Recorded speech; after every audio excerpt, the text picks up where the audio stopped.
Another Zan Madden match video. Well, yeah, we got to make sure that you guys understand what's going on, because in today's video, we're going to be talking about why there are different rule sets for match coverage based on who you user. So make sure you guys subscribe to the channel, hit that notification bell, grab out your pen and pad. You're definitely going to need it today, and let's get after it. Now, what we're going to be talking about today is that match coverage underneath has built-in push calls, and these push calls exist only when you're using a certain player at the time the ball is snapped. Now, I find this to be completely ludicrous, but this channel is informational and it's intended to teach you guys all these little nuances about match coverage. For years, I have been on the forefront of the best match coverage techniques on my strategy website, gridirongameplans.gg. And what I'm about to share with you guys today has been on our website since launch. We're going to be talking about a trick that I call out of the way match coverage. You guys can take a look at my match coverage game plan, not only for Madden, but also for college football on gridirongameplans.gg. Make sure you guys check the link in the description and hop in our Discord and say hello. So one of the best ways that I can illustrate what this is by calling a 2x2 tight formation. Although there are a lot of different examples throughout the game where what I'm teaching you in today's video is prevalent. And I'm gonna call one of my absolute favorite coverages in the game. This is split field match coverage. By the way, take a look at my yards per play allowed when I call cover 6. It's pretty gorgeous, isn't it? 3.8 yards per play. Seriously, go check out the game plan on the website. Now, here's how this works. When we take a look at this, I'm going to set up just a regular route combo. I'm going to call this kind of like weak flood, where I'm just going to set up a post route to Cooper, streak to Bowers. Running back's going to go quick to the flat.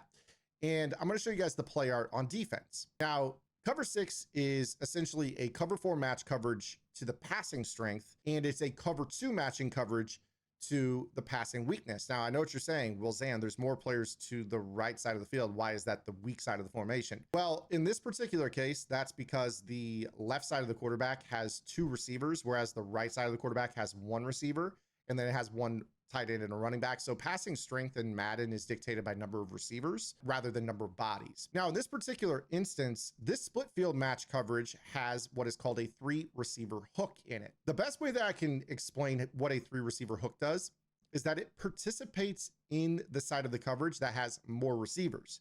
So while the left side of the formation is the passing strength in terms of how autoflip flips the cover 4 to that side, the 3 receiver hook is recruited to the side of the field that has more receiving options. So in this particular case, he is recruited to participate in the cover 2 side of this particular coverage.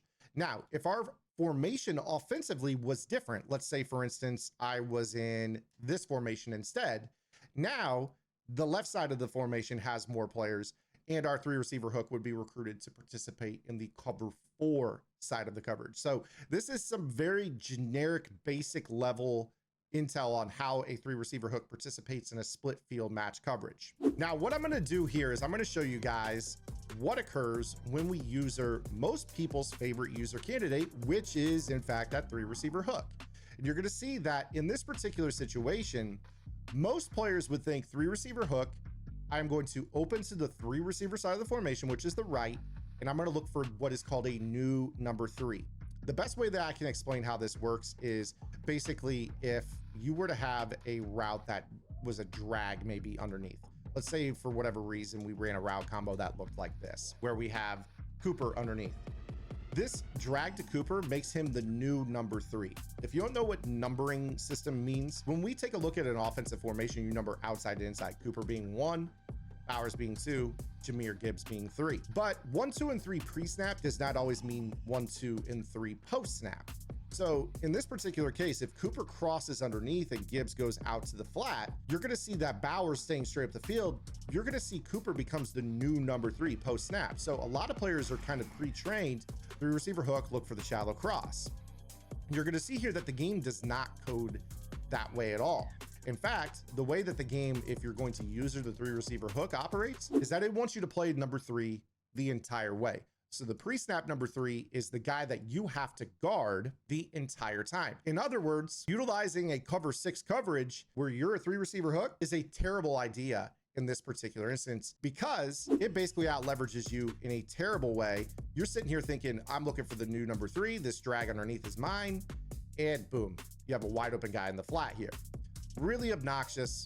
Something that a lot of players struggle with. But I want to show you guys something here. So what I'm going to do now is I'm going to set up that exact same route combination. And what I'm going to do is I'm going to introduce what I call out of the way rules. Out of the way rules essentially mean that when you're talking about the underneath matching of the cover 2 side of this coverage, you want to be non-participatory in the hook tier of the defense, because what this is going to do is this is going to create what is called a push call. So if I user on the cover 4 side, whether that's the inside quarter or the quarter flat, or even if I wanted to user the deep half safety, which by the way, I user safeties a ton in match coverage. So when I stay out of the way by not using that 3 receiver hook, this allows the 3 rec and the vertical hook to communicate with one another and do what is called a push call. When that running back goes quick to the flat, you're not going to have that 3 receiver hook hang out and guard that the entire way. Instead, he's going to say, vertical hook, you take it. So when we snap this ball, you see here, the vertical hook is jumping that throw. Now, of course, I wasn't really using over the top, but you see that that gets more of the type of behavior that we were looking for out of this call. You see here that the 3 receiver hook takes our new number 3. The vertical hook pushes to the flat on the running back, quick to the flat.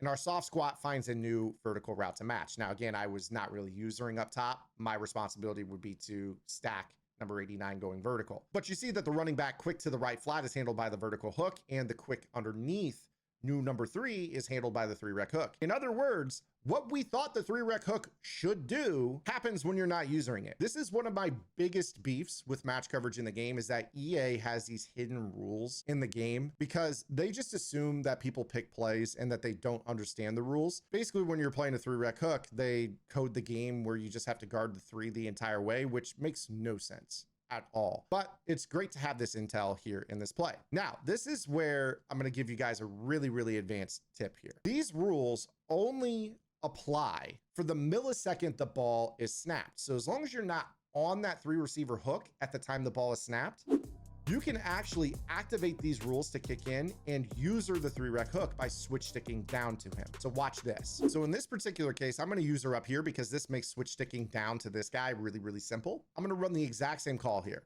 So I'm going to have that drag. I'm going to have the street corner on the left. This is what it looks like, right? I want the rules to activate because it's AI for the 3 rec hook and the vertical hook. But what you're going to see is as soon as the ball snapped, I can click here and boom. Now I'm in a spot where I can carry that myself and play the 3 rec hook. I just can't be clicked onto him at the time the ball is snapped. Okay, so that is a really, really cool adjustment that you guys can make with this particular call. Now, I've got another one for you. Remember how I just said don't user the hook, stay out of the way completely? That wasn't entirely truthful. There's another little trick that you guys can mix in. Now, this is a completely different thing here, but let's say for whatever reason you want to hang out in the middle of the field and guard whatever drag is coming your way.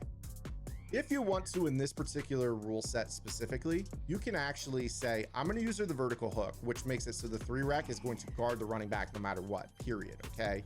When you're in that chain, it breaks the communication from AI to AI because you're a user. So the AI isn't going to push the running back to you, unfortunately. But the vertical hook in this case, because the 3 rec hook is hard coded to Jahmyr Gibbs, I can actually assume the role of looking for the first under in this vertical hook, meaning that if Cooper drags underneath, I can go ahead and say, oh, what? I'll take that. That's me. Okay, let's say for whatever reason the route combination is mixed up, where they're doing something like maybe this with a mesh and a post. This is the same. I'm looking at Bowers and I'm looking at Cooper. Whoever goes first underneath is mine. So the ball snapped, here's Bowers underneath, I chase that. Now, I do know that the drag on the left was open. That's a different conversation for a different time, but I just wanted to show you the rule set as it pertains to the vertical hook. So you have a couple different options that can fix this weird behavior of your cover 6 and cover 9 style defenses when the running back is quick to the flat. Simply stay out of the way and switch it down to the 3 rec hook, or user the vertical hook and take the first thing on your side that goes underneath as if you were the 3 rec hook. Either way, you're going to get matching behavior that's going to be okay. Again, in this example, a drag just won on this route. 88 beat the quarter flat underneath. That's still going to happen. Match coverage isn't perfect. It's just a set of rules that rely on man coverage, play recognition, and then obviously you still have to be able to run. So those things are all very, very important. But I hope that you guys appreciated today's video because this is something that is actually found throughout the game. And you guys should make sure that you check my match game plan on Gridiron because I've got so many other instances against other formations where rules like this exist. This is what we call our 2x2 tight with a wide receiver tight end. There's still 2x2 tight with wide receiver, and a running back on the same side. Then there's other rules for other compression where you get wonky behavior where you think you can guard a drag, but it actually wants you to guard the flat. There's a lot of different stuff, and I break that all down in my coverage Bible. So if you guys are interested, make sure you guys go check that out. I'll yak at y'all later. Until then, this is Zan. Get the lab in. Good luck.